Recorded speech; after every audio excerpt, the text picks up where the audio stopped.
Cunhado, aqui de Curitiba, nesse entardecer, dia 12 de novembro de 2013. Estamos felizes mais uma vez de estarmos aqui e contentes de ter vocês nos acompanhando mais uma vez.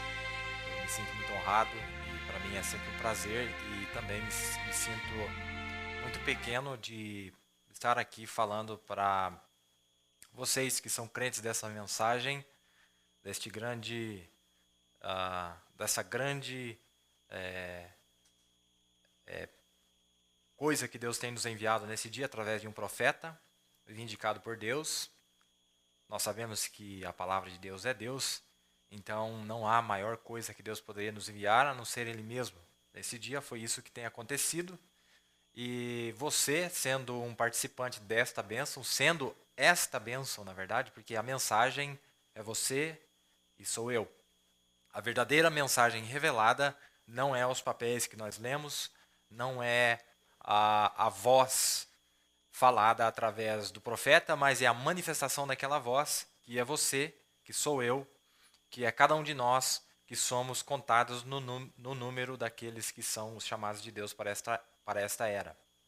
Nós somos a revelação da palavra trazida aos nossos dias.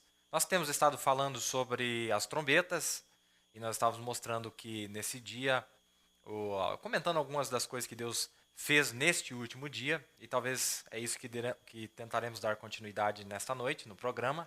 Espero que vocês possam gostar, né? Vamos tentar o nosso melhor aqui. Muitas vezes nós falamos muito e talvez fique um pouco complexo para as pessoas entenderem. Então, tentar simplificar o máximo possível alguns dos assuntos que Deus tem trazido para nós, tem posto em meu coração, tem posto no coração de vários homens de Deus que estão espalhados pela face da terra. Nós sabemos com certeza que algo muito grande está acontecendo, não que está por acontecer, mas algo muito grande está acontecendo neste exato momento sobre a face da terra. Eu poderia gastar aqui esse programa só dando alguns testemunhos daquilo que nós temos testificado e testemunhado do que Deus está fazendo ao redor do mundo, em várias nações, no povo, ou entre o povo que se chama o povo da mensagem. Nós sabemos que o povo da mensagem é o povo do Êxodo. Como nós estávamos falando no programa passado, que Deus tirou um povo de todas as denominações. Assim como Deus chamou os judeus de todas as nações, através das trombetas que foram soadas nesta última era de Laodiceia, as trombetas soaram e empurraram eles de volta para a sua nação das denominações. Neste dia, Deus tem nos tirado das denominações. Então quer dizer que nós saímos das denominações e os judeus saíram das nações. Eles foram levados para uma terra literal, uma terra física, a Palestina, a terra prometida, onde eles estão lá aguardando a manifestação da sétima trombeta, que para nós já foi manifestada. A mesma trombeta que soou para nós é a mesma trombeta que tem que soar para eles lá. A única razão pela qual eles ainda não têm aceitado esta última trombeta é porque Deus proibiu que essa trombeta soasse entre eles quando o mensageiro que carregava esta mensagem, a mensagem de 7 trombetas, estava se preparando para ir para a terra da Palestina. Deus lhe proibiu e mandou que voltasse, porque ainda não era a hora para os judeus, pois Deus ainda tinha um povo para com que ele lidasse, não é verdade? Então nós vemos que é um tempo muito especial que nós estamos vivendo. Deus tem nos chamado e Deus tem nos determinado mais um espaço de tempo que não estava nem mesmo contado no tempo de Deus. Nós entendemos que é disso que nós vamos falar aqui, vamos ver se eu consigo me aproximar da maneira correta. Nós entendemos que era determinado para nós, para os judeus era determinado na última semana dos judeus, das 70 semanas de Daniel, foi determinado que todo o mistério fosse revelado para eles naquela última semana, porque era só na última semana que apareceria o Messias. Mas na metade da última semana, ele foi cortado, ele foi tirado, crucificaram ele numa cruz, e ele não concluiu a pregação para os judeus, para concluir o ministério para os judeus, e Deus rasga o templo ali, abre o templo, e quando a dispensação dos gentios se encerra, aquele templo se encontra mais uma vez para cumprir a metade da última semana de Daniel. Mas este mistério, que foi revelado através do mensageiro, naquelas 3 mensagens sobre as 70 semanas de Daniel, quero que você preste bem atenção nisso aqui. A mesma coisa aconteceu com os gentios. Porque quando Jesus veio, ele cumpriu apenas uma parte da pregação no dia do Senhor. Isso aí está em Isaías 61, quando ele tomou o livro e ele entrou na sinagoga para pregar, ele tomou o rolo e ele começou a dizer que ele havia sido enviado para pregar. Ele disse que o Espírito do Senhor Jeová estava sobre ele. O Senhor havia ungido para pregar boas novas aos mansos e havia o enviado para restaurar os contritos de coração, a proclamar liberdade aos cativos e a abertura de prisão aos presos, e a apregoar o ano aceitável do Senhor. Nós vamos ver o que o irmão Branham disse sobre o ano aceitável do Senhor e ver se nós estamos neste ano aceitável do Senhor ou não. E ele disse, apregoar o ano aceitável do Senhor. E ele fechou o livro e devolveu, colocou de volta onde o rolo estava. Mas quando o mensageiro estava aqui nesse dia pregando, ele toma, dado por um sacerdote católico, a Bíblia, e ele não conseguia abrir a página da sua Bíblia, então esse sacerdote lhe dá a sua Bíblia, e ele abre o livro, e ele abre justamente em Isaías 61, e ele lê a outra parte da Escritura, onde diz, e o dia da vingança do nosso Deus, a consolar todos os tristes, que éramos nós, não é verdade? Então, nós vamos ver que o dia do Senhor, que é o dia do Filho do Homem, é o dia do Senhor, no ministério de Jesus, ele cumpriu só a primeira parte dessa pregação. E quando era para cumprir-se a segunda parte, ele diz assim, assim será quando o Filho do Homem se há de manifestar. Isso só ocorreria quando o mundo voltasse a uma condição sodomita, como nós estamos vendo hoje. Então, ele vem em seu ministério. Não no ministério de William Branham, mas no seu próprio ministério, usando um profeta. A razão pela qual ele usou um profeta é porque o espírito de profecia é o espírito de Jesus Cristo. Então, Jesus, ele é um profeta, porque ele é Deus. Deus é um profeta. Então, ele, para se manifestar aqui embaixo, ele precisava de alguém que fosse profeta para ele projetar ou manifestar aquilo que ele tinha. Não é verdade? Então, agora, lá na primeira vinda de Cristo, nós vemos que, a partir da manifestação dele, lá, quando ele aparece no seu ministério, ele cumpriu parte do seu ministério. E a conclusão do seu mesmo ministério, assim como os judeus foram dados 3 anos e meio. Lembra que considere-se uma semana. Eu disse no começo, uma semana. Então era para dentro desta semana, e esta semana era 7 anos, para os judeus agora. Isso é tempo dos judeus. Não tente aplicar isso para os gentios, que não vai funcionar. Mas para os judeus eram 7 anos, que era uma semana, 7 dias. Mas quando chega na metade desta semana, ele é tirado, e agora a outra metade só será cumprida através do ministério de Moisés e Elias, que vão pregar justamente o que foi pregado na segunda metade do ministério do Filho do Homem, que foi manifestado para nós através do ministério profético deste dia, de Malaquias 4, 5 e 6, Lucas 17 e 30 e várias outras escrituras. Mas lembre-se que é tão perfeito, que aquele primeiro ministério, eu estou fazendo um paralelo entre os judeus e os gentios. Aquele primeiro ministério onde Jesus prega para os judeus 3 anos e meio e ele é cortado, para os gentios acontece a mesma coisa. Para os gentios aconteceu a mesma coisa. Estavam determinados 7 semanas, ou 7 dias, aliás. Estavam determinados 7 dias, vamos usar um paralelo, ou 7 eras. Estavam determinados 7 eras né, tipificando 7 dias. E durante esses 7 dias, era para ser executada esta obra.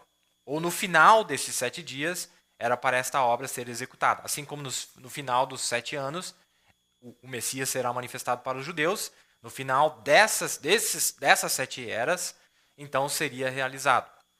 Mas o que acontece nos dias do Filho do Homem para os gentios, ele prega a primeira parte, e essa primeira parte está associada com as 7 festas, né? As 7 festas de Levítico 23 ou Levítico 25. Porque nas 7 festas, as 3 primeiras festas estão conectadas com a primeira vinda de Cristo. Ele realizou, ou ele cumpriu as 3 primeiras festas. Nós sabemos disso. As 3 primeiras festas, que era a Páscoa, né? Que ele foi o Cordeiro Pascal, que foi posto numa cruz, foi crucificado. Ele cumpriu a festa dos pães ázimos e das primícias, que foi a ressurreição. Essa festa, em Levítico 23, ela acontecia no primeiro mês de 7 meses. As festas aconteciam dentro de 7 meses.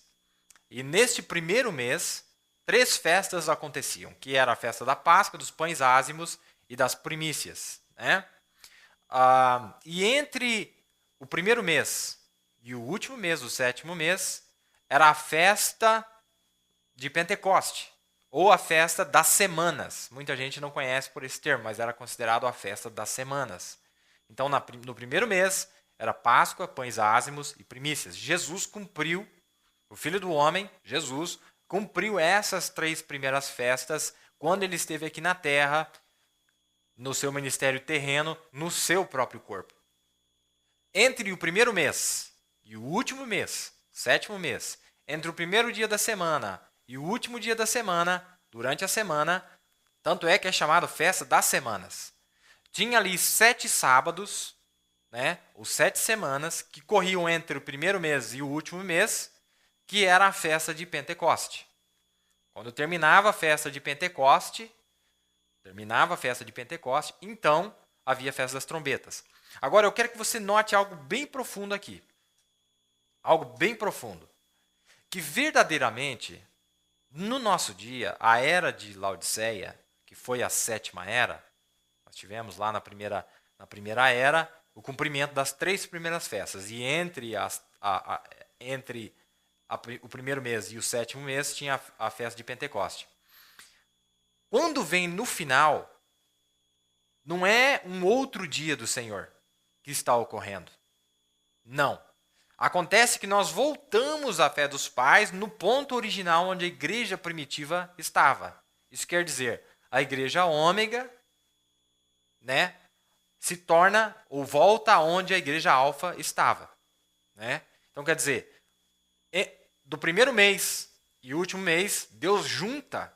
O finalzinho lá era o quê? Não era a festa de Pentecoste, que era o derramamento do Espírito Santo? Do derramamento do Espírito Santo, 10 dias depois, no dia de Pentecoste, em Atos 2, no aposento alto, aquele mesmo acontecimento, Deus faz isso com o tempo e junta o primeiro mês com o 7º mês. O primeiro mês e o último mês ajuntado com a festa de Pentecoste no meio, cumpre o dia do Senhor, que era em 2 partes, que está em Isaías 61. Agora, a primeira parte dele, ele só anunciou o ano aceitável do Senhor, ou o dia aceitável do Senhor, né? Como está dizendo aqui, o ano aceitável do Senhor, aqui também é chamado de ano, o ano aceitável do Senhor, e também, na segunda parte, o dia da vingança. Nós estamos, portanto, vivendo no dia do juízo, no dia da vingança. Agora, se você perceber, você tá percebendo aqui que eu estou fazendo um paralelo entre os judeus e os gentios, né? Deixa eu voltar a repetir, porque é muito importante nós entendermos isso aqui. Na mensagem de perguntas e respostas, vou pegar a data aqui para você, de 1953, quero dizer algo bem tremendo aqui. O irmão Brana disse, do dia 29 de julho de 1953, perguntas e respostas, o irmão Brana disse que o dia do Senhor não é o sábado, mas que o dia do Senhor é o domingo. O dia do Senhor não é o sábado. Ora, se o dia do Senhor não é o sábado não é o sétimo dia? O sábado é o sétimo dia. Então quer dizer que o sétimo dia, a sétima era o sábado. Era ali onde eles deveriam ter entrado no descanso. Mas por serem duros de coração, eles não aceitaram a mensagem. De acordo com Apocalipse 3, verso 14 até o final do capítulo 3, antes dele poder entregar a mensagem de se assentar no trono, ele foi posto para o lado de fora. Quando ele foi posto para o lado de fora, ele chama para fora das denominações um povo do Êxodo, para que aquela bênção que era para ter sido dada, você lembra do convite que havia sido feito para a festa de casamento? Os primeiros convidados não quiseram ir. Eles recusaram-se a ir. Então Deus fala, bom, já que eles não quiseram e a minha mesa está preparada, então agora você vai e chama todos aqueles, os coxos e os aleijados, todos aqueles e vai e chame eles. Esses coxos e aleijados, esses deficientes, que sou eu, que é você, nós aceitamos o convite do Senhor para sentar-se na sua mesa de 7 pratos, aquilo que o grupo de Laodiceia rejeitou. Havia sido determinado para os gentios apenas 7 dias, ou 7 décadas, né, no caso, ou 7 eras. Estou fazendo um paralelo. Mas como ele chegou à 7ª era e o grupo da 7ª era não aceitou, exceto por um grupo muito pequenininho, Deus para o tempo ali e nós entramos então entre o sábado e o domingo, que é o nascer do novo dia, o Shalom, entre o sábado e o domingo. Então agora Deus está fazendo uma obra entre esses 2 dias. Esse dia novo, o domingo, é chamado o dia da expiação. É chamado o dia da expiação. Agora, eu fiz um paralelo entre os judeus e no final vou ver se eu falo algo muito especial que o irmão Brana fala na mensagem do 5º selo. Espero que eu estou indo devagar o suficiente para nós entendermos. Então, voltando a repetir, para os judeus, faltava cumprir o ministério do Filho do Homem, que era Jesus, para eles a metade da semana, não era? Então, metade da semana faltou. 3 anos e meio só pregou, foi cortado no meio, e esses 3 anos e meio voltam com Moisés e Elias para os 144 mil. Em Isaías 61, para o nosso dia, para o dia do Senhor, que era para ser o dia do Senhor, quando ele vem, na sua primeira vinda, ele prega parte do ministério do Filho do Homem. Mas a conclusão do ministério do Filho do Homem só viria no 7º dia. Ora, você sabia que a era Laodiceia é uma era muito especial e ela é diferente de todas as demais eras? E sabe por que ela é uma era diferente? Porque a era de Laodiceia foi a era do tocar das trombetas. Você sabia disso? Eu acabei de dizer. Então, olha só.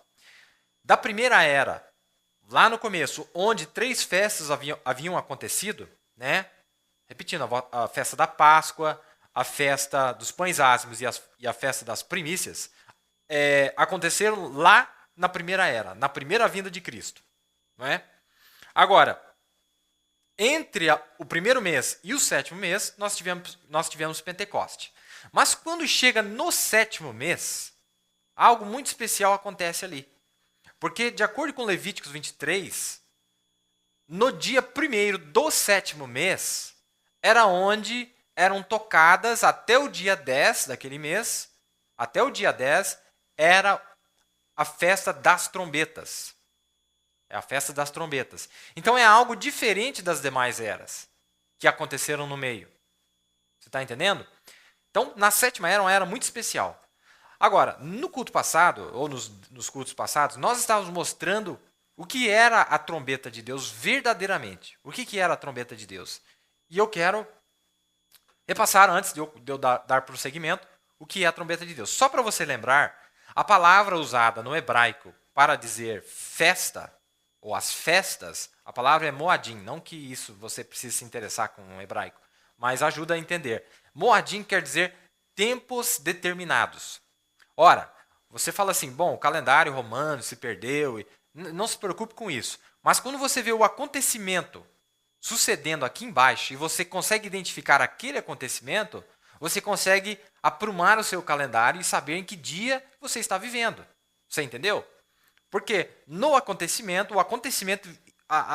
o evento moderno identifica para nós qual é a profecia. E a profecia identifica para nós qual é o acontecimento moderno. Então, mantenha isso na sua mente, que a sétima era é uma era muito especial, ela é diferente das demais eras. E depois nós vamos ver o que é que acontece após a sétima era. O que está acontecendo após a sétima era? Então, na sétima era, é o tocar das trombetas. Esse tocar das trombetas acontecia do dia 1º do mês 7º até o dia 10. Apocalipse 10, 7. Em Apocalipse 10, 7, é o dia da expiação. Algo muito mais especial acontece no dia 10 do mês 7. Então, algo muito especial acontece do dia 1º ao dia 10. Mas algo muito mais especial ainda acontece entre o dia acontece no dia 10 do mês 7. Ora, quantas trombetas soaram entre o primeiro dia do mês 7 e o dia 10? 6 trombetas, não é? No dia 10, cumpre-se o soar das trombetas com a sétima trombeta. Nós podemos provar isso aqui. Mombrana diz aqui, ó. Vamos ver se eu acho a citação direto aqui. Aqui. Na mensagem O Mensageiro do Entardecer, Mombrana diz assim: agora, nós descobrimos que na última era da igreja, lá em Apocalipse 10, na última era da igreja, mas quando dentro da última era da igreja? Porque lembre-se que lá, a era da igreja tinha 30 dias lá. O mês, vamos colocar como uma analogia, o mês. Mas lá na Bíblia, o dia da expiação era no dia 10, não é? Dentro do 7º mês. Ele diz assim: descobrimos que na última era da igreja, lá em Apocalipse 10, haveria o som de uma trombeta. E 7 vozes soavam. Nessa trombeta, 7 vozes soavam. Está em Apocalipse 10. E nós mostramos que a razão pela qual 7 vozes soaram na 7ª trombeta é porque a nota musical da primeira era, da segunda era, da terceira era, da quarta era, da quinta era e da sexta era soaram tudo na 7ª era, na 7ª trombeta. E nós mostramos que a 7ª trombeta não era só o mensageiro, não é? Ele diz assim, ó. E quando este 7º anjo se levantar na era de Laodiceia e começar a soar a verdadeira trombeta. O que é a verdadeira trombeta? A verdadeira trombeta é a trombeta que contém o primeiro sonido, o segundo sonido, o terceiro sonido, o quarto sonido, o quinto sonido, o sexto sonido e o 7º sonido. Esta é a verdadeira trombeta. Esta é a trombeta de Deus. O que é a trombeta de Deus? A trombeta de Deus é quando todo o conselho de Deus, toda a música de Deus é tocada finalmente. Só teve uma era onde toda a música de Deus foi tocada. Foi nesta era. Não é? Ele diz aqui: quando este 7º anjo se levantar na era de Laodiceia e começar a soar a verdadeira trombeta, porque ela será contrária. Eles não crerão nela. Com certeza não. Com certeza não a crerão. Mas será um profeta inspirado, porque não há maneira de explicá-la. Ele começa a soar o som do instrumento certo. Ele começa a soar o som do instrumento certo. Senhor, é este o tempo. Senhor, é este o final do fim? Dia 30 de dezembro de 1962, um pouquinho antes da abertura dos selos em 1963. Mais uma citação aqui. A trombeta de Deus soará. A última trombeta soará no mesmo tempo. Olha, escuta isso aqui. Ele vai explicar para nós o que é a trombeta de Deus. Ó, a trombeta de Deus soará.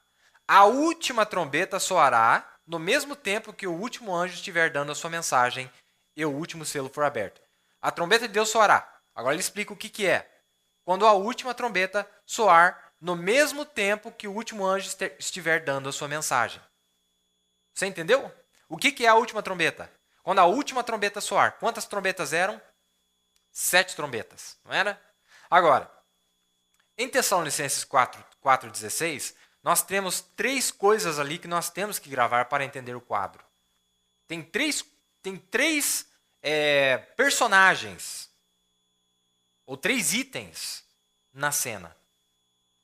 Tem um tocador, tem um instrumento e tem o som do toque do tocador, ou do instrumento. O que tem ali então? Nós temos um anjo trombeteiro, voz de arcanjo. Aquilo que ele queria dizer, ele não falou em uma voz audível. Você não ouviu numa voz audível. Você está ouvindo através da mensagem de um mensageiro. Não é verdade? Então nós tivemos a voz de arcanjo. O que é a voz de arcanjo? Quem é o arcanjo? O irmão Branham disse que o arcanjo é Cristo. Aquele anjo que desce em Apocalipse 10 é Cristo. Agora, este anjo forte, esse anjo trombeteiro, ele tinha na sua mão um instrumento preparado. Esse instrumento preparado é uma trombeta. Aí você fala assim, é o mensageiro. Não, não é o mensageiro só. É eu, você e toda a noiva do mundo debaixo do seu mensageiro. Você quer ver? Vou ler de novo para vocês.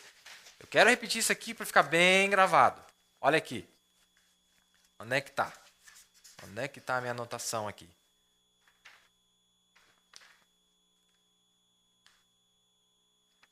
Calma lá que eu tenho que achar que não estava... Aqui. Uma consideração momentânea da história.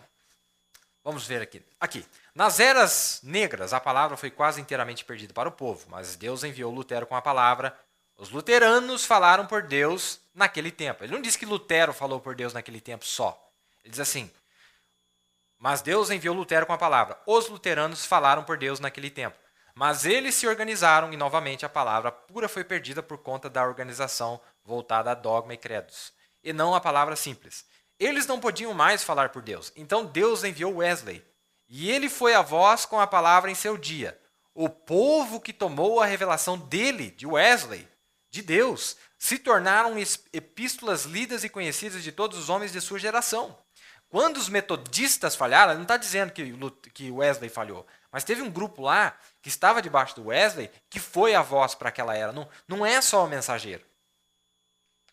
Deus levantou outros e assim continuou pelos anos até neste último dia aí.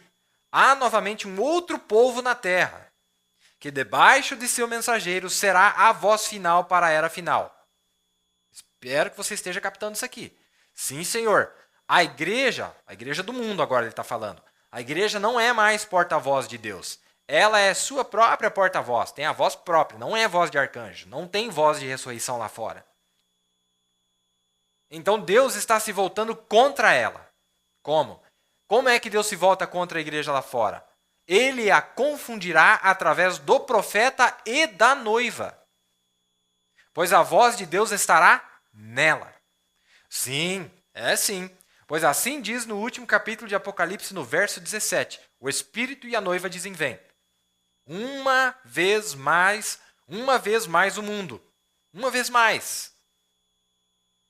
Após os dias do mensageiro. Uma vez mais o mundo ouvirá diretamente de Deus, como no Pentecoste. Mas claro que a noiva, a palavra, será repudiada como na primeira era. Isso aqui está no parágrafo 340-1 da Era da Igreja de Laodiceia, capítulo 9. Se você ainda tem dúvida de quem é a trombeta de Deus, o que é a trombeta de Deus, deixa eu ler mais uma citação para vocês. Notem, cada era da igreja teve o seu mensageiro. Vamos ver aqui. Mas Deus vem no poder da sua ressurreição. Vamos com atenção aqui, deixa eu ler para vocês calmamente. E quem vai falar contra ele? Se Jesus Cristo é o mesmo ontem, hoje e eternamente, ele faz a mesma coisa que ele fez ontem, hoje e para sempre. É isso que este anjo está suposto a fazer. Tomar estes mistérios, as pontas soltas que faltaram para as pessoas. Ele está falando do sétimo mensageiro. Notem, se der um som incerto, em desacordo com a Escritura, quem pode se preparar? Mas uma trombeta, vocês notaram, cada uma daquelas eras, como eu lhes disse sobre a igreja vindo, havia uma trombeta soada e um selo rompido. E uma quer dizer guerra. Se não der um som de acordo com a Escritura, e daí? Mas deixe-me trazer isto à vossa memória. Não vá perder isso agora. Isso aqui é o profeta que está dizendo. Não vá perder isso agora. Notem, cada era da igreja teve seu mensageiro. Sabemos disso. Paulo foi o primeiro mensageiro. E quando a primeira trombeta soou, Paulo, o primeiro mensageiro. Ele está dizendo que o primeiro mensageiro foi uma trombeta. Então, essa ideia de que existe um anjo terreno, preste atenção nisso aqui. A ideia de que existe um anjo terreno com a trombeta na mão não existe na Escritura. O que existe é um anjo trombeteiro, que é Cristo, nas suas 7 manifestações que vieram através das eras, 7 manifestações de uma pessoa, Jesus Cristo. Essas 7 manifestações, cada uma dessas 7 manifestações preparou um vaso especial em cada era, chamada trombeta, para usar para que soasse a sua palavra. É Paulo na primeira era, mas Paulo mais o grupo da primeira era. Nós estamos vivendo uns dias em que as pessoas apontam só para o mensageiro e não se enxergam na palavra. Nós estamos vendo que o irmão Branham está dizendo aqui que debaixo do mensageiro tinha um grupo debaixo dele. E eu ainda falei no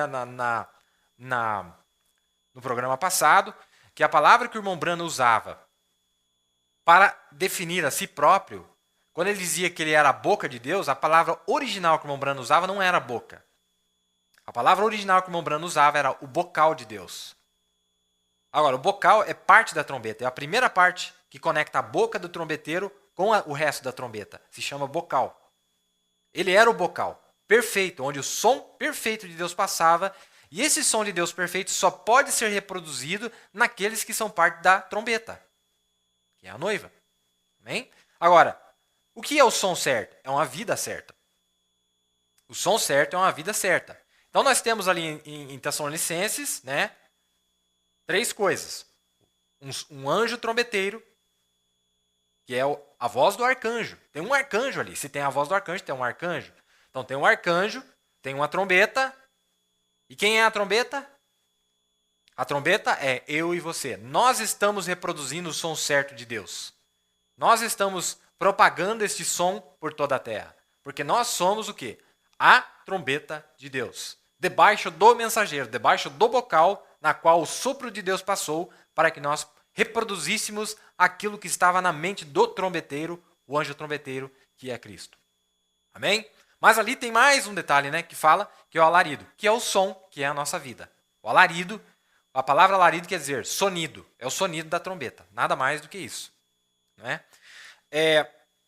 O primeiro mensageiro, e quando a primeira trombeta soou e o primeiro selo se rompeu, Paulo foi o primeiro mensageiro, como nós achamos. Como nós o achamos sendo o primeiro mensageiro. E o que ele fez? Declarou guerra em quê? Na igreja ortodoxa. Né?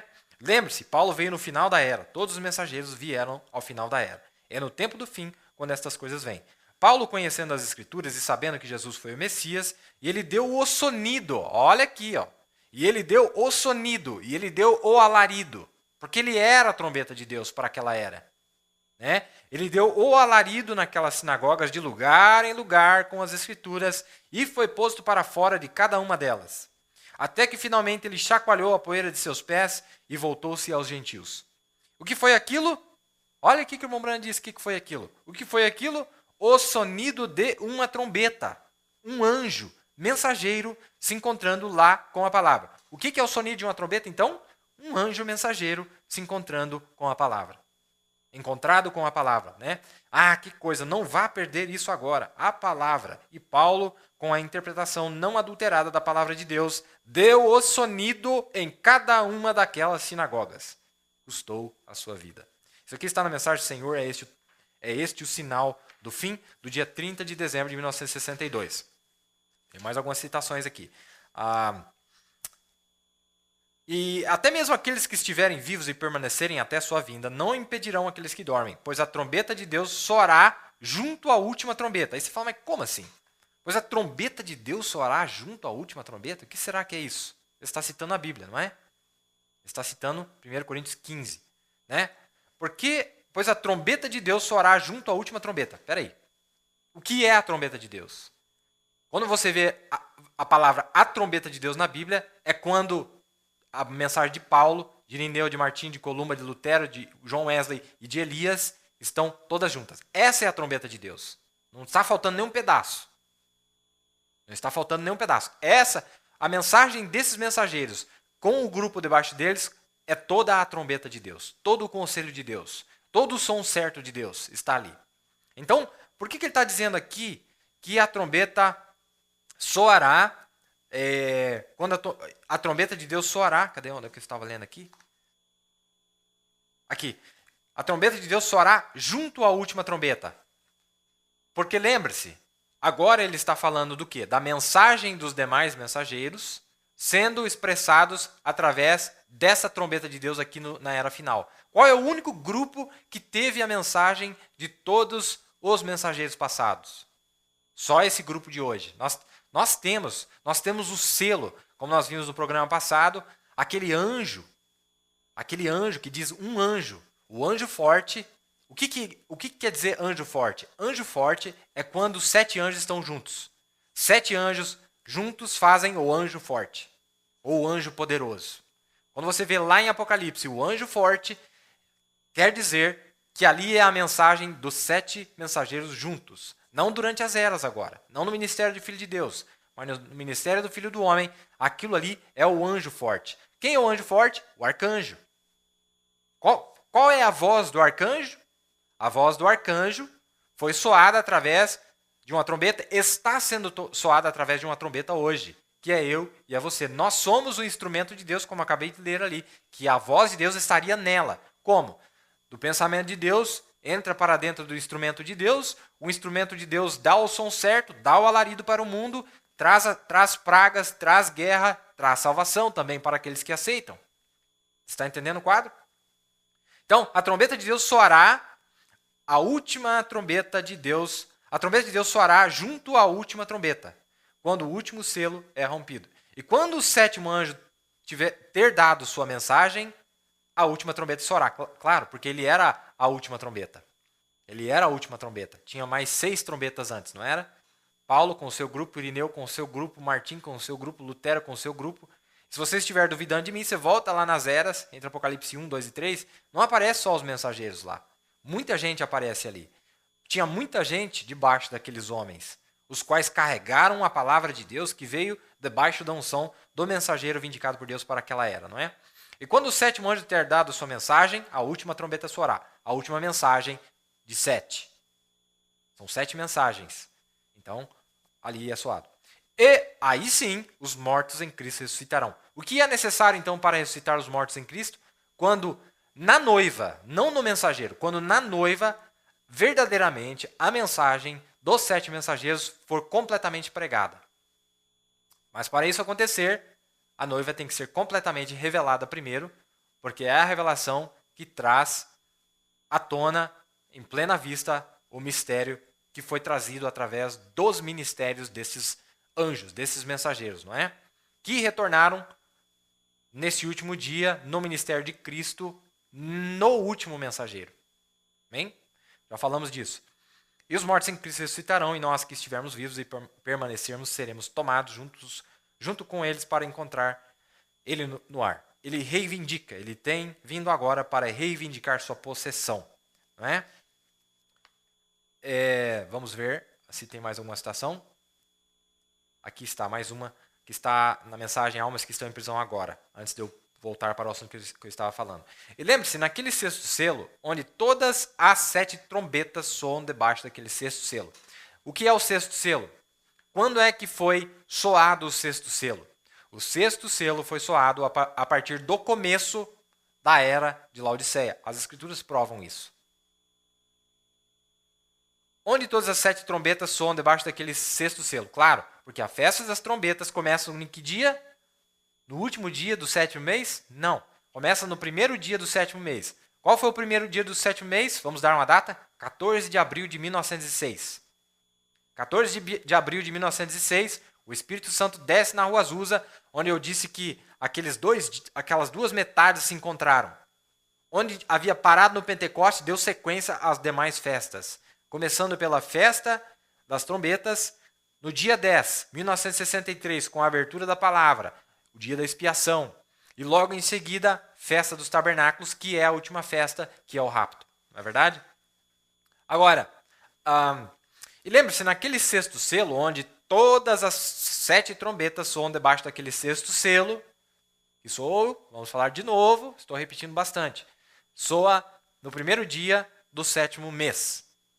A partir dali, todas as trombetas soam. A razão pela qual os judeus não aceitaram Cristo ainda é porque eles não ouviram a voz da 7ª trombeta, mas não quer dizer que ela já não foi soada.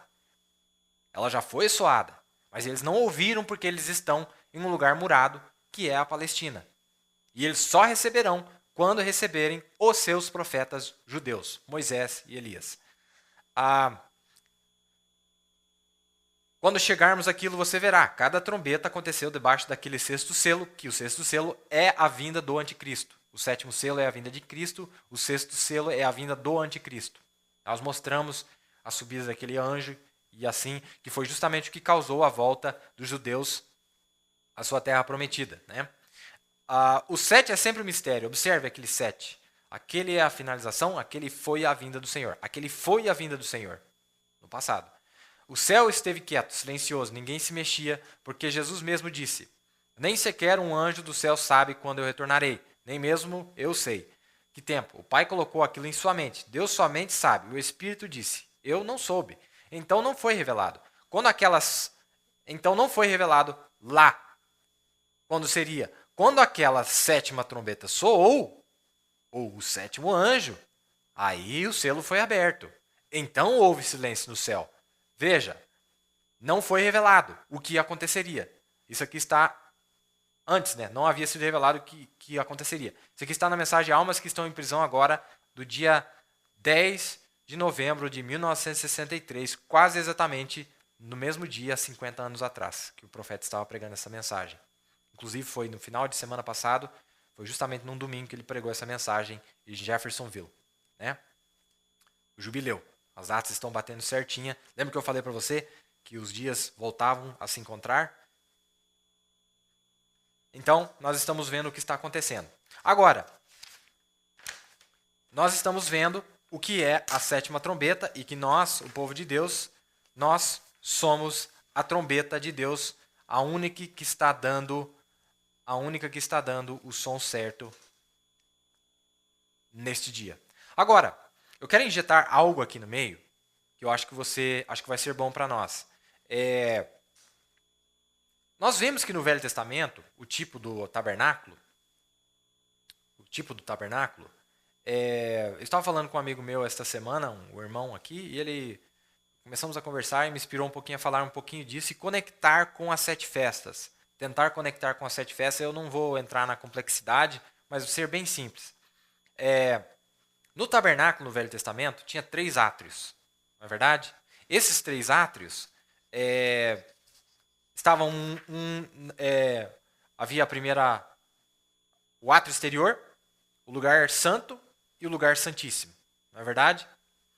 Nós sabemos que as 3 primeiras festas acontecem no átrio exterior, no primeiro átrio, que foi a Páscoa, onde ele foi imolado, não é? E todas as demais coisas, os pães ázimos e as primícias, a ressurreição e assim por diante. A quarta festa, que é a festa de Pentecoste, ela acontece entre o primeiro átrio e o lugar santíssimo. A festa de Pentecoste acontece entre o primeiro átrio e o lugar santíssimo. E as 3 últimas festas já acontecem na entrada e dentro do lugar santíssimo. Então, na entrada do lugar santíssimo é a festa das trombetas e por aí vai. Você vê que lá tinha 3 altares lá, eu só vou falar rapidinho. O altar de bronze, que era o altar do sacrifício, onde o sacrifício era imolado. E algo que nós temos que prestar muita atenção aqui é que nesse altar, o fogo que era aceso ali, naquele altar, o fogo de Pentecoste, é por isso que você vai ver que o paralelo é perfeito. A festa de Pentecoste, onde o fogo descia sobre o sacrifício oferecido, porque Jesus tomando nosso lugar, sendo o nosso sacrifício, veja o que Deus fez por nós. Nós jamais seríamos merecedores do Espírito Santo. Era impossível o Espírito Santo repousar sobre nós. Mas ele oferecendo o seu sacrifício, ele se oferece e o fogo cai no adorador. Então, lá no Velho Testamento, era oferecido o animal no altar de bronze, que era no átrio exterior, no primeiro átrio. E quando ele era imolado, o adorador vinha e punha a mão sobre ele. E depois era queimado o fogo santo, que era o mesmo fogo que Deus havia acendido originalmente. Aquele fogo nunca era apagado ali no átrio exterior. Ficava sempre queimando sobre o altar. Eram 3 três fogueiras que tinha, mas uma delas nunca apagava, porque era dali que ele pegava o fogo para queimar o sacrifício e depois tomar as cinzas, depois que ele se santificava, lavava suas mãos para levar para fora do altar. Mas aquele fogo nunca apagava, ficava no átrio exterior. Então, quando aquele fogo foi acendido originalmente, não podia deixar apagar aquele fogo. Aquele fogo queimava o sacrifício, né? Parte do sangue ele tomava para si mesmo, porque eu estou falando do sumo sacerdote. Estou falando quando o sumo sacerdote entrava uma vez por ano no templo. Você sabe que dia que o sumo sacerdote entrava no templo? O sacerdote só entrava no templo uma vez por ano. E essa entrada no lugar santíssimo, né, que ocorria uma vez por ano, era justamente no dia da expiação. Então, o dia da expiação, depois da festa das trombetas, o sacerdote entrava lá. O sumo sacerdote entrava lá. Então, nós vamos entender que realmente o dia que nós entramos lá, sendo o corpo de Cristo, o dia que nós entramos lá no lugar santíssimo, só pôde acontecer no dia 10 do mês sétimo. Porque o dia 10 do mês sétimo é o dia da expiação. Tá entendendo? Então nós só podemos entrar lá nesse dia, no dia 10 do mês sétimo. E é porque era o dia que o sumo sacerdote entrava lá. Ele entrava lá dentro para trazer o sangue que havia sido imolado lá fora. Então, a primeira coisa que acontecia, vamos fazer o trajeto todo do sacerdote. Quando ele rompia o véu adentro, a primeira coisa que ele fazia, ele apresentava aquele sacrifício perfeito, que era o animal, punha sobre o altar de bronze, que ficava no átrio exterior, depois de ser examinado. Mas lembre-se, Cristo ele era tanto o sumo sacerdote quanto o sacrifício. No Velho Testamento precisava de todos os personagens, mas Jesus fez tudo por nós. Ele é o sumo sacerdote e ele é o sacrifício. Então, quando ele entrava no átrio exterior, que era o primeiro átrio, a primeira coisa que ele fazia, ele oferecia o sacrifício, assim como Jesus ofereceu-se a si mesmo como sacrifício por nós. Mas ele também foi o sumo sacerdote, porque ele era Deus, né? Isso prova que ele era Deus. Ele também foi o sumo sacerdote que aprovou aquele cordeiro como sendo sem mancha, perfeito, sem pecado, para morrer pelo adorador. Então a primeira coisa que acontecia era isso aí. O cordeiro era amarrado nas 4 pontas que tinha naquele altar de bronze, né? E ele era de madeira por dentro, de madeira acácia, mas era revestido de bronze, que significa o juízo de Deus, algo que é julgado. Jesus foi julgado. Jesus foi tão julgado que ele foi enviado ao inferno. Jesus foi mandado para o inferno, literalmente, no nosso lugar. Foi desse tanto que Jesus foi julgado, porque ele carregava em si os nossos pecados. É por isso que ele foi para o inferno. Só que o inferno não pôde lhe reter lá embaixo, porque ele era o santo de Deus. Quando ele desceu lá, o inferno não conseguiu segurar ele lá embaixo, porque ele era santo. E ele não conseguindo segurar ele lá embaixo, não só isso, mas ele arrancou os que estavam cativos lá embaixo e levou eles para aquela dimensão superior, para o paraíso. Mas voltando aqui no átrio, lembrando em mente as festas, vou tentar falar bem simplesinho, para ver se a gente consegue entender. Quando o sumo sacerdote entrava no dia da expiação, isso aqui você vai encontrar em Levíticos 16, tá? A escritura é livro de Levítico 16, a entrada do sumo sacerdote, não do sacerdote. A entrada do sumo sacerdote. Aí você fala assim, por isso que você não vai entender. Você fala, mas Jesus morreu 2000 anos atrás. Paulo não disse em Hebreus 9, em Hebreus 6, em Hebreus 6 e Hebreus 9 que ele entrou? Sim, ele entrou, mas veja o percurso que tem dentro do lugar santíssimo. E lembre-se que esse lugar santíssimo é a sua igreja. Não é um templo feito por mãos, mas é a sua própria igreja. Então, nas eras da igreja, ele estava passando pelos átrios, mas só na última era, só no 7º mês, é que ele atinge o lugar santíssimo no dia da expiação. Você entende? Então, por isso que ele, durante as 7 eras da igreja, ele fez o quê? Ele fez me fugiu a palavra agora. Jesus, segurou, estava no lugar do pecado do povo. Mas no último dia, no 7º mês, ele consegue, ou ele entra no lugar santíssimo. Então grave isso aqui em mente. A primeira coisa que ele faz quando ele entra lá, né, que foi nas 3 primeiras festas, isso ocorreu nas 3 primeiras festas, ele ele é sacrificado no altar de bronze, é amarrado com as 4 pontas, nas 4 pontas do altar, assim como ele foi pendurado na cruz, né? Foi amarrado na cruz, simbolizando, foi aqui na terra. Ele não foi crucificado no céu. Jesus foi crucificado na terra. Ainda que algo no céu estava acontecendo, mas mostrando que era um ato exterior, que era na carne. Ele foi crucificado na carne. Então, quando aquele sacrifício era morto, derramava-se o sangue, então o fogo ele era queimado com o fogo santo que havia caído no dia de Pentecoste, né? É o que queimava aquele sacrifício, mostrando que Deus tinha aceitado ele. Depois, ele saía do primeiro átrio e ia para o segundo átrio.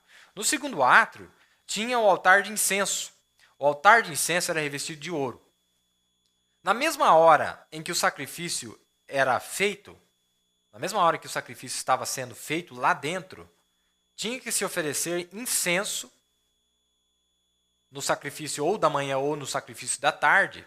Vamos colocar aqui no nosso dia, que foi o sacrifício da tarde, o mensageiro do entardecer, ele aponta para o sacrifício verdadeiro e Deus vindica ao enviar fogo no seu altar, que Elias havia preparado. Então ali, no altar de incenso, que já está no segundo átrio, na porta, junto ao véu para o lugar santíssimo, o mesmo fogo que havia caído em Pentecoste e havia queimado o sacrifício inteiramente, o Espírito Santo, ele pegava daquele fogo, ia no segundo átrio e queimava um incenso. Então veja bem, aquele incenso subia e fazia uma ponte entre o segundo átrio e o terceiro átrio. Então, enquanto os santos estavam lá de fora da congregação orando, se não houvesse o incenso oferecido no altar do incenso no segundo átrio, as orações deles lá fora não podiam chegar no lugar santíssimo, que é onde Deus está. Você entende? Então, as orações do santo não podiam chegar lá. Então, ele tinha que oferecer incenso na hora que era oferecido o sacrifício. Então, não era só a vida do animal ou a vida do sacrifício que tinha que ser imolada para que viesse sobre o adorador. Mas tinha que haver uma confissão do adorador para o lado de fora dos seus pecados.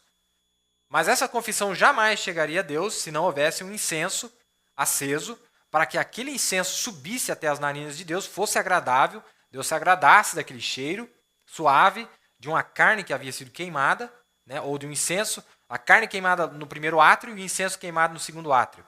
Então tudo aquilo ali agradava a Deus, agora sim as orações do santo vinham lá de fora até o lugar santíssimo. Né? Então no segundo átrio era isso que acontecia. Ficava em frente à cortina que separava o lugar do lugar santíssimo. Agora o terceiro átrio, que é o que nós queremos falar agora, o terceiro átrio era o lugar santíssimo. E o lugar santíssimo era entrado somente uma vez por ano. Só uma vez por ano que se podia entrar no lugar santíssimo. E esse dia que entrava lá era justamente no dia da expiação. E nós vemos que o dia da expiação era no dia 10 do mês 7º. Então antes era a festa das trombetas, né? Mas no dia da expiação era quando ele entrava lá dentro. Quando ele entrava lá dentro, no dia da expiação, era no dia 10 do mês 7º, que foi justamente o que aconteceu no nosso dia. Então, a obra foi realizada desde o Calvário até a 7ª era. A obra só foi consumada quando ele entra no lugar santíssimo, né? Mombran disse, acredito que no Apocalipse capítulo 5, parte 2 ou parte 1, que o Cordeiro estava como que estivesse de trás do trono intercedendo. Mas quando ele vai tomar o livro, ele sai de trás do trono e senta onde aquele que estava sentado, né, estava com o livro na mão. Então o Cordeiro toma, mostrando que aquilo que havia sido feito aqui, ele havia ascendido ao trono de seu pai e depois ele volta no seu próprio trono no reino de Davi. Não é verdade? Então nós vamos ver que existe esse paralelo entre o tabernáculo e as festas. Quando que isso ocorre e quando que ocorre nas festas. Que é algo que é muito interessante. E é muito importante notar que o fogo que era aceso no primeiro átrio era o fogo que era carregado para o segundo átrio para acender o candelabro. Então, provando que a festa de Pentecoste é no segundo átrio. Porque o candelabro das 7 eras da igreja está no segundo átrio. O que tinha lá? Tinha o candelabro, tinha os pães da proposição e tinha o trono ou o altar de incenso. Então tem 3 altares ali. Grave aí. No átrio exterior é o altar de bronze, onde o sacrifício era oferecido. No segundo átrio era o altar de incenso, onde o incenso era oferecido. E no lugar santíssimo era o altar de misericórdia, ou que nós chamamos de trono de misericórdia. Era um altar também. E nesse altar era onde Deus falava. Deus falava de cima ou debaixo dos querubins. Então nós vemos que a nuvem enchia aquele lugar, e a partir da glória Shekinah de Deus que estava no lugar santíssimo, depois que tudo isso era efetuado, então só então a nuvem cobria o santuário, né? O santuário de Deus. Mas lá era uma sombra do que realmente é hoje, que é a sua noiva. Nesse dia, nós vimos a nuvem cobrir o santuário mais uma vez. A nuvem de Deus tem cobrido o santuário. Nós vimos a nuvem encher o santuário de Deus, provando que as orações dos santos haviam sido aceitas por Deus lá do lugar santíssimo. E Deus falou de dentro dos querubins. Quem eram os querubins? Não eram os anjos? Não eram os anjos? Não vieram anjos falando para nós agora nesta última era? Debaixo da unção do leão, do boi, do homem e da águia? Eles estavam debaixo da unção dessas criaturas viventes, que eram os querubins. Nós sabemos que as criaturas viventes eram os querubins. E logo depois eles tomam uma outra forma de serafins, quando eles têm que entrar para oferecer o incenso dentro do lugar santíssimo. Quando eles entram com o incensário de ouro, com a brasa. Isso aqui é muito interessante.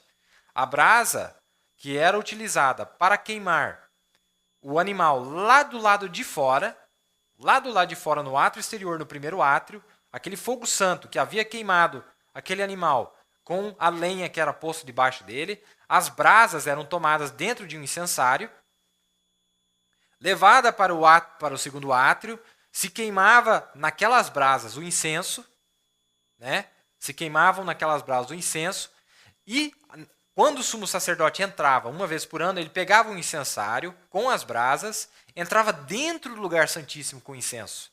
Ele entrava dentro do lugar santíssimo com incenso. Você vai ver esse quadro em Apocalipse 8. Quer ver? Esse quadro em Apocalipse 8. No dia da expiação, ele entrava lá.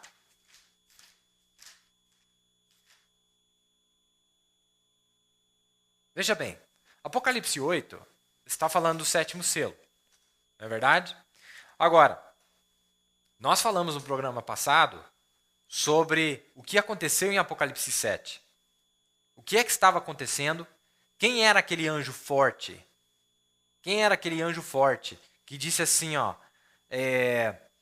não danifiqueis a terra, nem o mar, nem as árvores, até que hajamos assinalado nas suas testas. Até que hajamos plural. Quando o irmão Brana pegou isso aqui na mensagem, a marca da besta, o irmão Brana vai direto em Ezequiel 9, e ele diz que esse anjo que aparece aqui é o mesmo anjo de Apocalipse 10:1. É o mesmo anjo que está descendo. Apocalipse 10:1 não é só 1963. Apocalipse 10:1 é desde o começo da Era de Laodiceia até 1963 e depois de 63. Deixa eu repetir. Apocalipse 10:1, quando aparece aquele anjo forte, esse anjo forte é o mesmo anjo que aparece em Apocalipse 7:2. É a mesma cena. Aí você fala, não, mas ali é para os judeus. Calma lá. Porque Deus fez algo com os judeus. Se você voltar no livro de Ruth, você vai entender o que estava acontecendo. Deus não poderia chegar a nós se primeiro ele não redimisse, ou assinalasse, ou marcasse os judeus. Ele tinha que proteger, algo tinha que acontecer com os judeus, primeiro, garantir que os judeus chegariam lá, para que nós pudéssemos chegar. Se não houvesse redenção de Noemi, jamais teria havido a redenção de Ruth, porque Ruth não era parente de Boaz. Direto. Ele era parente de Noemi, que são os judeus. Mas porque Ruth tinha casado com um dos filhos, né? Com um filho de Noemi, que é Cristo, né? Lá na primeira era, aquele que eles mataram, esse mesmo Cristo volta agora na pessoa de Boaz para redimir ela. Então, através daquele casamento, ela adquiriu os direitos que eram uma vez só de Noemi. Através da cruz, nós, os gentios, recebemos as bênçãos que os judeus rejeitaram. Não é? Então, em Apocalipse 7 é o que está acontecendo. Agora, deixa eu falar algo muito especial aqui para vocês. Apocalipse 8, você vai ver que são... Diz assim, ó. E havendo aberto o sétimo selo, fez-se silêncio no céu quase por meia hora. Vamos para o verso 2. E vamos ver se realmente... Vamos ver o que aconteceu aqui. E viu 7 anjos que estavam diante de Deus e foram-lhes dadas 7 trombetas. Está vendo esse anjo aqui? E viu 7 anjos que estavam diante de Deus e foram-lhes dadas 7 trombetas. Então nós estamos vendo um anjo e uma trombeta. Nós estamos vendo um anjo e uma trombeta. Essas 7 trombetas são os 7 mensageiros terrenos aqui embaixo. E esses anjos é aquele mesmo de Apocalipse 5, que são as 7 teofanias, ou as 7 manifestações da teofania de Deus. Você está entendendo o quadro? Quem é o anjo trombeteiro? Não é Cristo? Sim, mas Cristo numa maneira sétupla. Cristo de uma maneira sétupla, em 7. Mas todos os 7 é Ele. Todos os 7 é a própria pessoa de Jesus Cristo. Só que cada vez que ele vem numa daquelas trombetas, ele vem manifestando. Mas na 7ª era, como eu já disse, a mensagem dos 7 mensageiros foram pregadas através da 7ª trombeta, que era o mensageiro terreno. Então vamos colocar assim, a trombeta sempre é o mensageiro terreno. Trombeta é mensageiro terreno. Anjo é mensageiro celeste. Vamos provar para você? Então anota aí. Deixa eu achar aqui. Ver se eu consigo achar. Rapidinho. Anota aí para você ver que não é eu que estou falando. Ver se eu consigo achar aqui a minha anotação.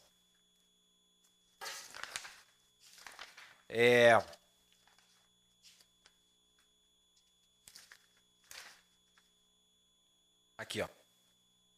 Anota aí. Para você ver que não é eu que estou falando. Deixa eu repetir aqui para voltar no pensamento. E vi os 7 anjos que estavam diante de Deus. Onde Deus está? Dentro do lugar santíssimo. Onde esses anjos estavam, em Apocalipse 5, esses anjos não eram o próprio Cordeiro? Quando ele olhou bem o Cordeiro, ele viu que ele tinha 7 espíritos. Certo? Então, a pessoa de Jesus Cristo, a teofania de Jesus, é o quê? São 7 manifestações. Tá? Então, esses anjos aqui, ele viu os 7 anjos. Então, ele viu Cristo. Né? Ele viu Cristo. Que estavam diante de Deus. Então, a 7ª manifestação, quem é Deus? Não é o Espírito? O Espírito habita dentro desse corpo teofânico de Deus. Então, a teofania é o corpo de Deus. E Deus habita dentro dessa teofania. Deus não é só Espírito, irmão. Deus é Espírito e corpo. Agora, originalmente, quando Deus fez o homem à sua imagem e semelhança, ele fez com 2 corpos. Um corpo celeste e um corpo terreno. É por isso que Apocalipse tem uma hora que está falando do corpo terreno, tem uma hora que está falando do corpo celeste e tem uma hora que está falando do espírito. Tem 3 coisas ali que faz o homem. Acabei de falar dos 3 átrios. O átrio exterior é a carne, corpo terreno. O segundo átrio é o espírito e o lugar santíssimo é o corpo celeste, corpo teofânico. O lugar santíssimo é o corpo teofânico. Você viu que os querubins que cobriam a arca, o que eles estavam simbolizando? Os querubins, que são os anjos, mensageiros. Deus não falava de dentro dos querubins? Entre os querubins? Então, deixa eu repetir então mais uma vez. 3 coisas que nós temos que analisar no livro de Apocalipse. Tem um corpo terreno, tem espírito e tem corpo celeste. Aqui em Apocalipse 8, o que você está vendo, e vi os 7 anjos que estavam diante de Deus. Se estava diante de Deus, então é corpo teofânico. E foram-lhe dados 7 trombetas, corpo terreno. Está falando lá nas eras, né? 7 trombetas. Só que tem 2 aplicações para as trombetas. Tanto pode ser o corpo terreno, no livro de Apocalipse, que tem na tradução original aqui, é melhor de entender. Ou é o corpo terreno, ou é a mensagem daquele anjo. O anjo e a sua mensagem. Então a trombeta pode ser também a sua mensagem. A mensagem do anjo, porque Mombrand disse que o anjo e a sua mensagem é o mesmo. Nós e a nossa mensagem é uma pessoa só, é a pessoa de Jesus Cristo. Né? Diz assim, e vi os 7 anjos que estavam diante de Deus e foram-lhe dados 7 trombetas. E veio outro anjo, presta atenção nisso aqui, e veio outro anjo e pôs-se junto ao altar, tendo um incensário de ouro, e foi-lhe dado muito incenso para o pôr com as orações de todos os santos sobre o altar de ouro que está diante do trono. Aquele altar de incenso que estava diante do trono, aquele altar de incenso que estava logo lá de fora do lugar santíssimo, né? E o fumo do incenso subiu com as orações dos santos desde a mão do anjo até diante de Deus. Sabe quem é este anjo aqui? Este anjo aqui é o sétimo mensageiro. Porque ele foi o mensageiro do entardecer. Ele foi o mensageiro que, no tempo da tarde, ele ofereceu, ou ele foi lá, pôs-se junto ao altar, tendo um incensário de ouro, e foi-lhe dado muito incenso para o pôr com as orações de todos os santos sobre o altar de ouro que está diante do trono. E o fumo do incenso subiu com as orações dos santos, desde a mão do anjo até diante de Deus. Então, uma obra que estava sendo executada aqui na terra, entre o começo da sétima era até o final da sétima era, ou até 1963, a obra deste anjo, o que quer dizer saiu da sua mão? A obra que ele realizou aqui, qual foi a obra que ele realizou? De oferecer um incenso, né? Depois que ele ofereceu, que ele apontou o sacrifício no átrio exterior, ele já havia movido para o átrio, o segundo átrio, e agora estava oferecendo incenso, e quando ele oferece o incenso, do lado de dentro do lugar santíssimo algo acontece. E o fumo do incenso subiu com as orações dos santos. Veja que ele não estava sozinho, este anjo. Tinha santos aqui, desde a mão do anjo até diante de Deus. E o anjo tomou o incensário e o encheu do fogo do altar e o lançou sobre a terra. E houve depois vozes e trovões e relâmpagos e terremotos. Então, o mesmo fogo, a mesma brasa que queimava o sacrifício, era levada para o segundo altar, o segundo átrio, queimava o incenso. E aquela mesma brasa era tomada e agora era jogada no chão, aqui, né? Lançou sobre a terra e houve depois vozes e trovões. A mesma brasa que foi usada que o fogo santo queimou para queimar o sacrifício, para aceitar o sacrifício, era a mesma brasa usada para trazer a praga sobre aqueles que rejeitaram. Então a mesma mensagem dos 7 anjos que veio neste último mensageiro trouxe todas as bênçãos dos sete mensageiros e também trouxe todas as pragas para aqueles que rejeitaram. Você entendeu? Então ele pegava aquela brasa e ele jogava na terra. Mas lembre-se que era a mesma brasa que queimava o incenso, que era agradável a Deus. Mas para aqueles que rejeitavam, então ele jogava a brasa na terra, e quando ele jogava a brasa na terra, o que acontecia? As pragas caíam. E logo em seguida, você vai ver que é justamente isso que acontece.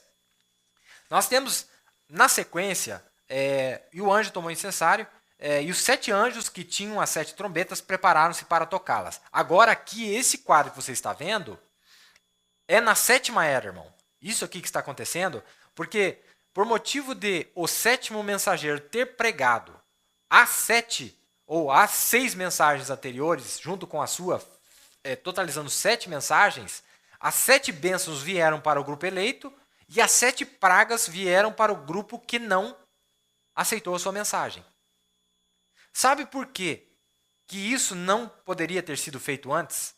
Porque se houvesse sido feito antes, sem que nós viéssemos primeiro, o mundo seria destruído antes que nós pudéssemos ter aceitado essa verdade. Deus, conhecendo os nomes que estavam no livro, ele espera até a sétima era, e conforme esses nomes começam a vir à manifestação, aqueles cujos nomes foram achados no livro da vida, vem a sua percepção de quem ele é, mas os demais cujos nomes não foram achados no livro, o juízo cai sobre eles.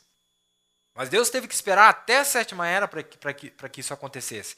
É por isso que em Apocalipse 7, você vai ver que este anjo forte, este anjo que tinha o selo de Deus para selar os filhos de Deus, ele disse assim, espere, disse para aqueles anjos destruidores, ou disse para aquelas pragas, né? Disse para os anjos destruidores, ou disse para as pragas, calma, não caia tudo completamente até que eu tenha assinalado todos, tanto os servos de Deus, que são os judeus, quanto a noiva. Mas conforme Deus vai selando, e aqueles que rejeitam começam a se manifestar, a praga vai caindo. Não é que Deus espera e a grande tribulação vai entrar no dia que nós sair daqui e vai virar um inferno isso aqui. Não, o inferno já está instaurado. E cada dia que passa é pior, porque a rejeição é maior. Então nós vamos aceitando, e aqueles que vão rejeitando ao nosso redor, porque nós sendo a trombeta de Deus, Deus não pode trazer juízo para eles se você não trouxer a palavra para eles. Mas quando você traz a palavra para eles e eles rejeitam, então você vê as pragas caírem. Como isso está acontecendo no mundo inteiro, as pragas estão aumentando cada dia, porque a rejeição está sendo maior do que nunca. Não é verdade? Você quer ver a citação onde ele diz? Deixa eu ver se eu acho aqui. Mais uma citação. Acho que está aqui. Sobre as pragas que caíram em Apocalipse, ou começam a cair em Apocalipse 7. Né? Agora lembrem-se, olha aqui, ó, justamente o que eu estou falando. Agora lembre-se, o Espírito Santo não foi sendo ensinado como sendo o batismo do Espírito Santo, senão depois da Primeira Guerra Mundial. Você está entendendo aqui o quadro? Só foi ensinado o batismo do Espírito Santo depois da Primeira Guerra Mundial. Então o que acontece? Nós acabamos de celebrar nosso jubileu dourado de 40 anos, ou 40º ano do jubileu. O irmão Branham estava falando lá da era pentecostal, a 7ª era. E ele bradou com grande voz para os 4 anjos, os quais havia sido dado para que ferisse a terra e o mar, dizendo: não fira a terra nem o mar, ou árvore alguma, até que tenhamos selado os servos. Agora, você está chegando à sua pergunta sobre os filhos, porque a pessoa havia perguntado sobre os filhos, não sobre os servos. Mas para responder, ele usa o paralelo.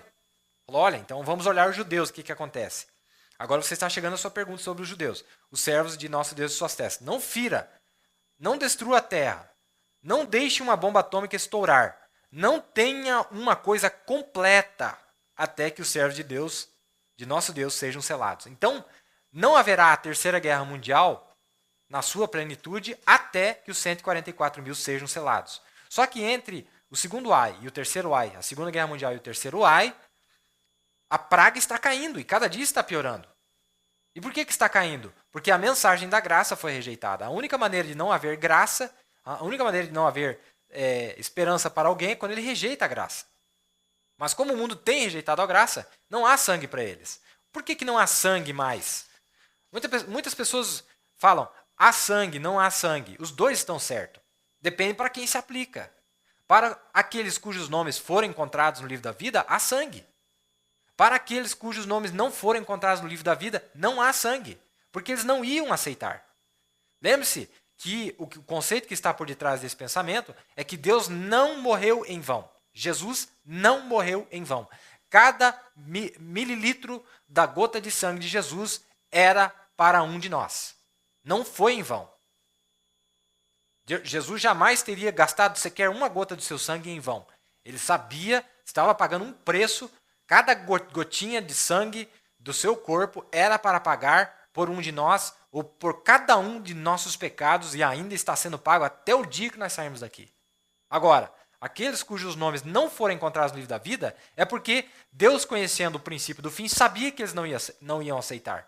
Depois que Deus viu o que eles iam fazer, vendo o futuro e o comportamento que eles teriam com a revelação da palavra, não há sangue para eles. Então os dois estão certos. Quando diz que a noiva está casada e quando diz que a noiva não está casada, os dois estão certos. Depende para quem se aplica.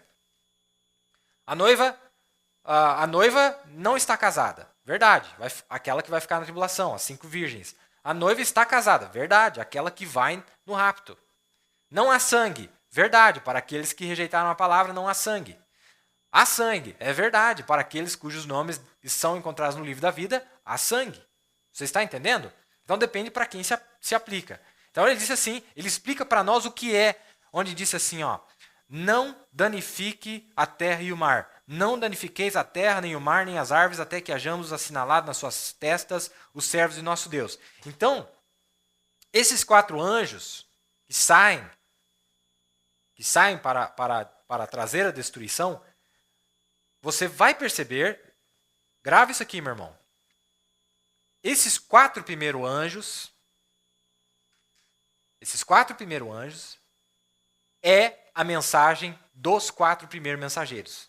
Está conectado com a mensagem dos 4 primeiros mensageiros. Se você olhar em Apocalipse 8, logo no próximo capítulo, você vai ver que justamente a mensagem desses 4 primeiros anjos, o primeiro estava relacionado ao quê? E o primeiro anjo soou sua trombeta e houve saraiva e fogo misturado com sangue e foram lançados na terra. Terra. O segundo anjo foi lançado no mar. E o terceiro anjo caiu sobre as fontes das águas. Agora volte em Apocalipse 7, versículo 3, e veja o que é que era para danificar. Não era para danificar o quê? A terra, o mar e nem as árvores, que está conectado com as águas, que é de onde vem a vida, né? Então você vai perceber que a mensagem dos quatro, primeiro, e o quarto anjo trocou sua trombeta e foi ferida a terça parte do sol e a terça parte da lua e a terça parte das estrelas, para que a terça parte delas se escurecesse e a terça parte do dia não brilhasse, e semelhantemente à noite. Também está conectado já com o sexto selo, a quarta mensagem do quarto anjo. Então, essas pragas dos quatro primeiros mensageiros, quando foram soados através do sétimo mensageiro, a partir de 1933, quando ele dá aquelas 7 visões, as pragas que estavam encontradas na mensagem de Paulo, de Irineu, de Martim, de Columba, de Lutero, de Wesley, todas as pragas começaram a ser soltas. Só que há uma separação entre as 4 primeiras pragas e as 3 últimas. Porque as 4 primeiras pragas estão conectadas com a terra. Está conectado com a terra, com o mar e com as águas e também com o sol. Então está conectado com a natureza. Toda a natureza foi perturbada cruelmente através da pregação ou através das pragas que vieram dos quatro primeiros mensageiros, que foi pregada através do sétimo mensageiro. Eu quero que você capta isso, irmão. Você não pode pensar lá atrás.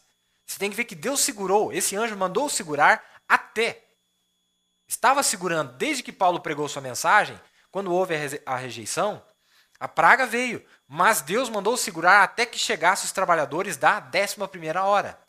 Então, quando chegassem os trabalhadores da 11ª hora e eles começassem a entrar, então as pragas poderiam começar a cair naqueles que rejeitaram. As duas coisas acontecem consecutivamente. Sexto selo e sétimo selo acontecem consecutivamente, ou acontecem paralelamente.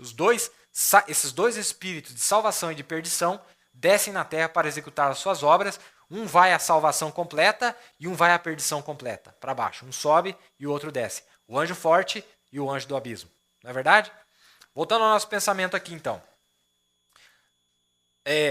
A mensagem dos 4 primeiros mensageiros está conectada com a natureza. A terra, o mar, a água, as árvores, o sol, a lua e as estrelas. Toda a natureza foi perturbada quando foi solta a praga. Quando que foi solta a praga?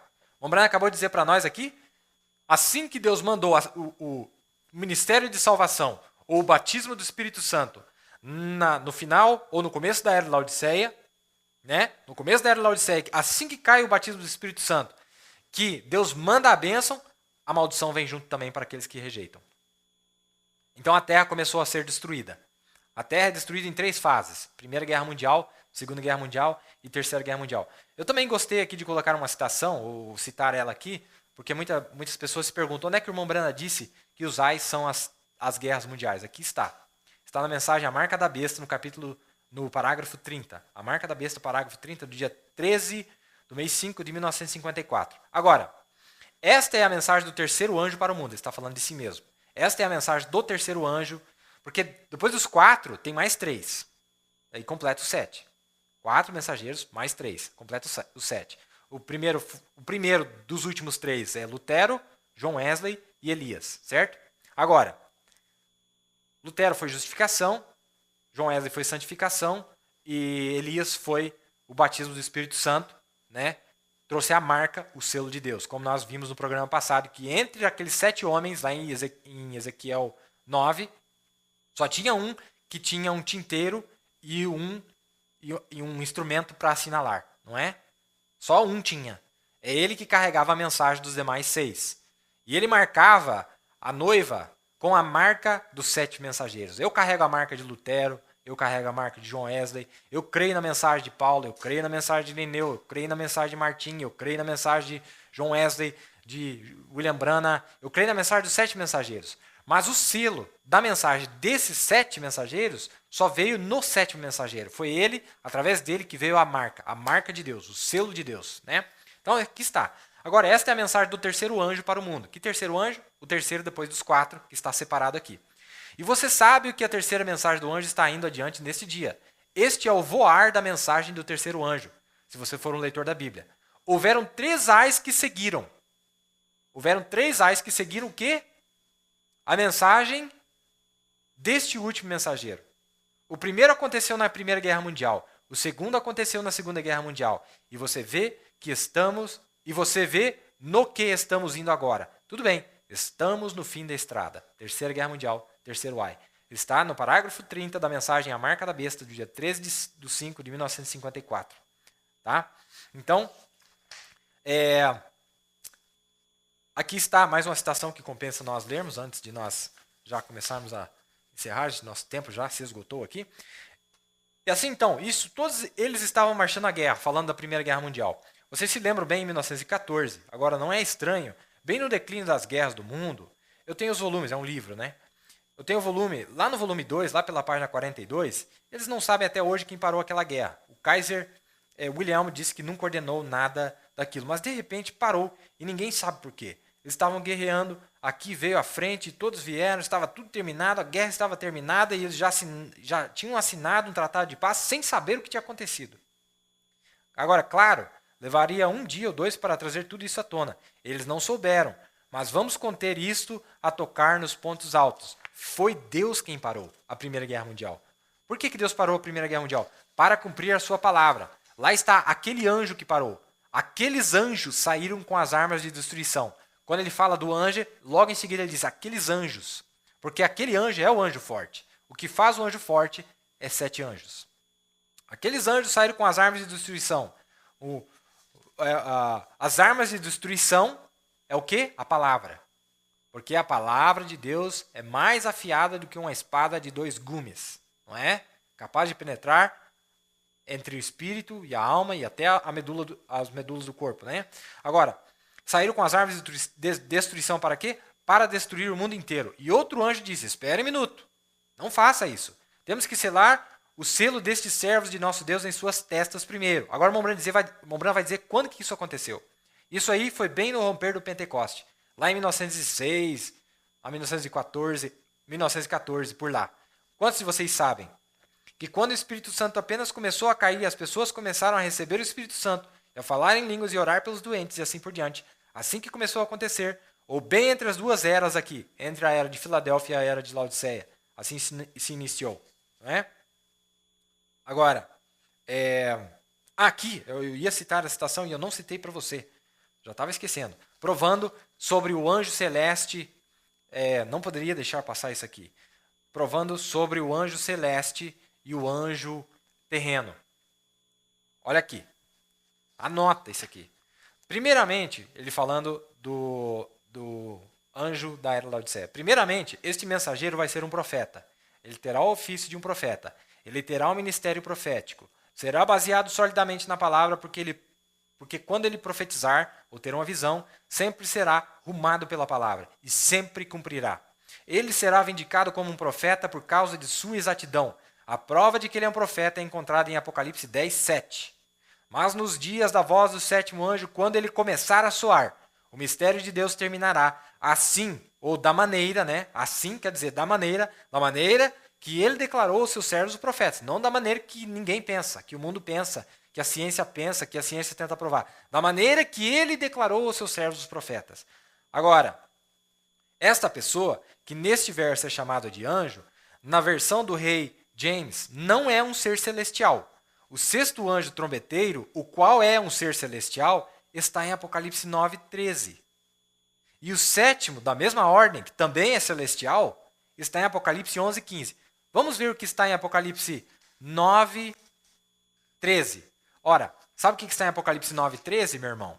Apocalipse 9, 13 é a continuação do que eu acabei de ler para você sobre Apocalipse 8. Então, se Apocalipse 9, 13, olha lá, onde diz assim, tocou o 6º anjo a sua trombeta. Então tem um anjo e tem uma trombeta. Agora, este 6º anjo, na 7ª era, a sua trombeta foi o 7º anjo. Você está entendendo? O 5º anjo, quando soa a sua mensagem na 7ª era, a trombeta que ele usou foi a 7ª trombeta, não a 5ª trombeta que ele usou lá na 5ª era. Foi a 7ª trombeta. Você está entendendo a diferença? Então, olha, Apocalipse 8, Apocalipse 9 e Apocalipse 11, porque agora a sétima trombeta dá um salto. Ela só toca depois da pregação de Apocalipse 10. Ela aparece em Apocalipse 11, 15. Ela vai aparecer em Apocalipse 11, 15. E tocou o sétimo anjo a sua trombeta. Agora sim, esse sétimo anjo, com a sua sétima trombeta, era o sétimo anjo com a sétima trombeta. Por isso que quando ele viu que ele foi tomado naquele dia do Senhor, que ele foi tomado lá na montanha, que ele olhou para o sétimo e falou assim, não, o sétimo me chamou mais atenção. Por que chamou mais atenção? Porque era como se fosse a mão e a luva. Era o anjo celeste encontrando com a sua trombeta, com o anjo terreno. Anjo celeste encontrando com o anjo terreno. Só que lá, quando esses anjos vieram da eternidade, eles usaram uma trombeta para falar. Eles não usaram 7 trombetas. Eles usaram uma trombeta para falar. Então, as teofanias, que é o próprio Cristo, usou uma trombeta só. Não teve que usar 7 trombetas literais. Não foi os 7 anjos literais que vieram no quartinho aquele dia. Foi a teofania de Cristo, o próprio Cristo que veio. Mas não veio com a luva que ele usou lá na era.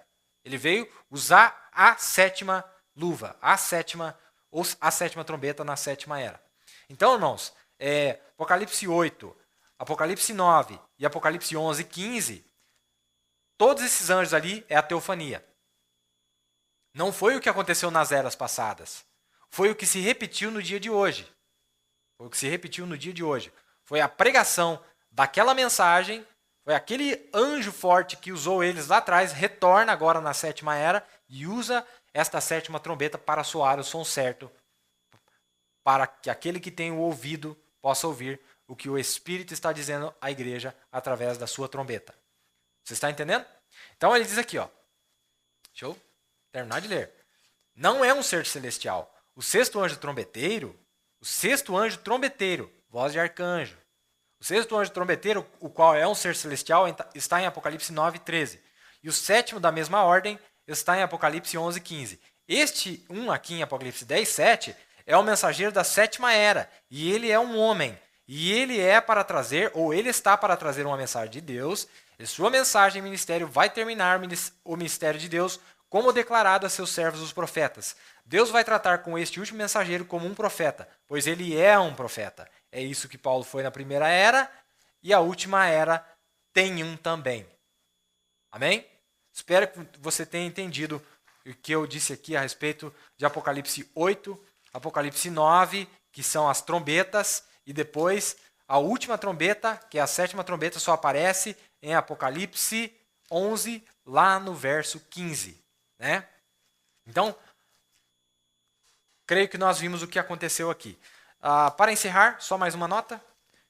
Eu fiquei devendo no programa passado, onde eu disse que quando João foi tomado no dia do Senhor, nós vimos aqui que aquele dia é o dia da expiação, porque é o domingo, não é o sábado, não é o sétimo dia, não é a sétima era.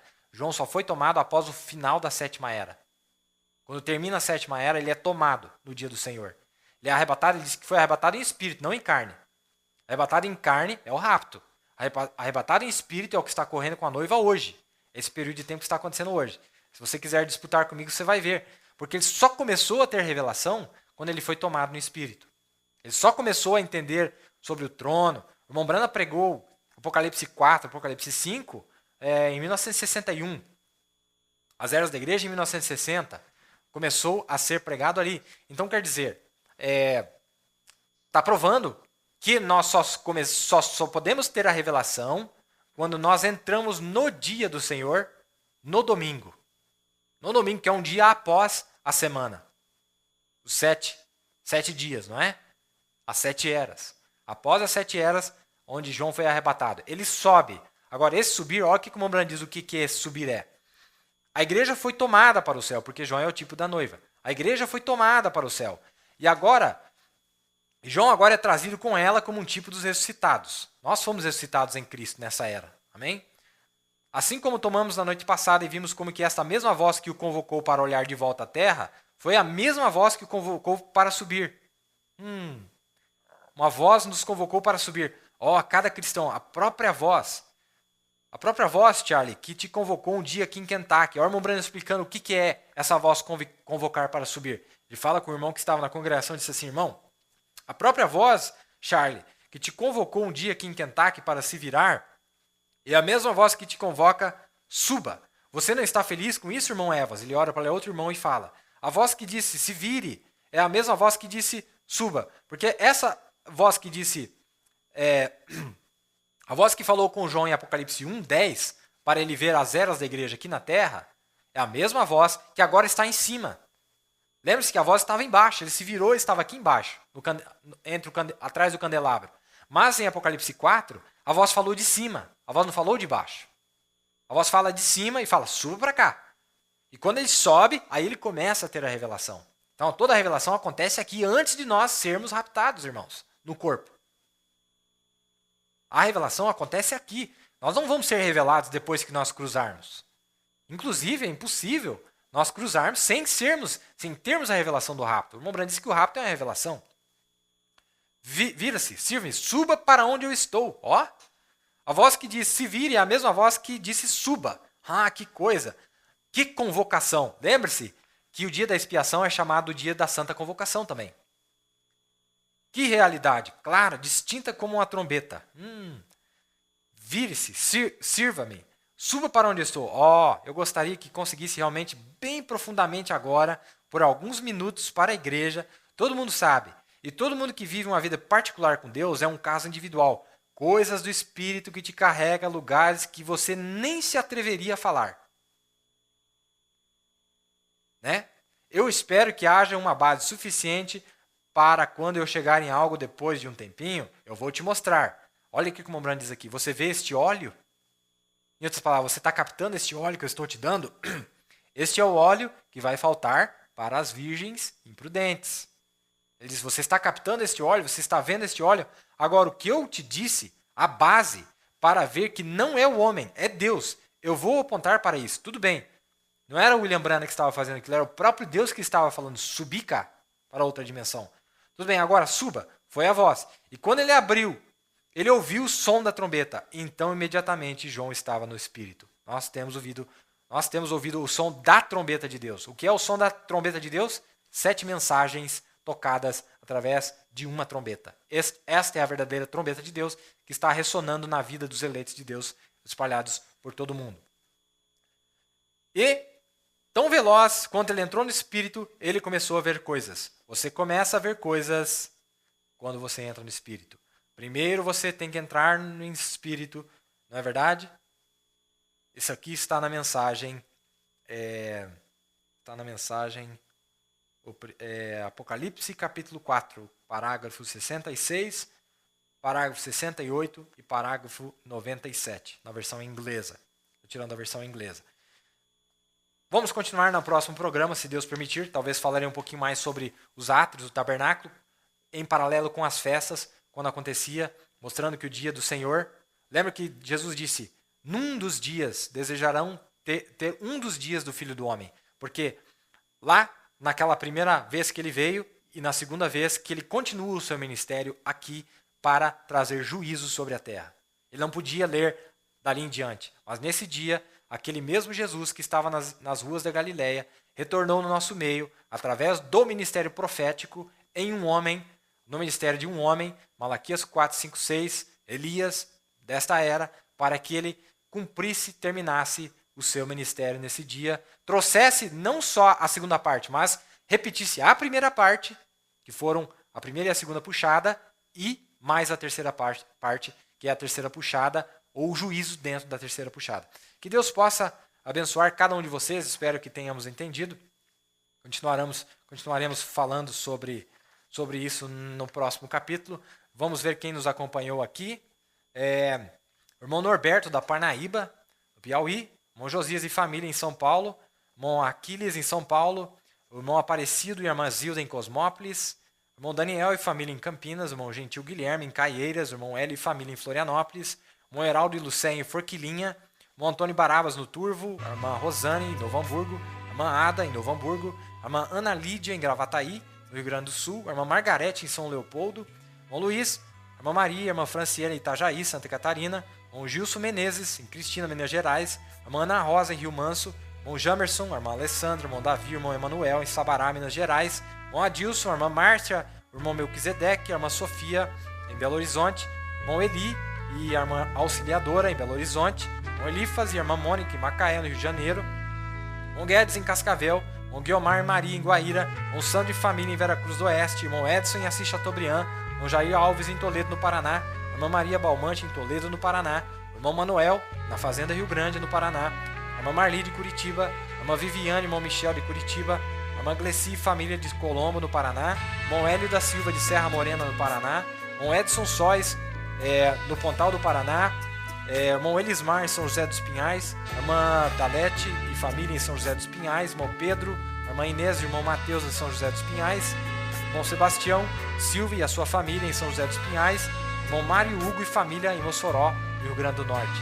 Que Deus abençoe a cada um de vocês, foi um prazer mais uma vez, me sinto muito honrado, vocês continuam tendo paciência comigo, e eu creio que Deus pode nos abençoar, trazendo essas maravilhosas coisas que já foram anunciadas, vindicadas completamente através da vinda desses 7 mensageiros, vindicando que essa mensagem é a verdade. Nós não precisamos de mais nada a não ser obter a fé perfeita naquilo que Deus já tem trazido para nós.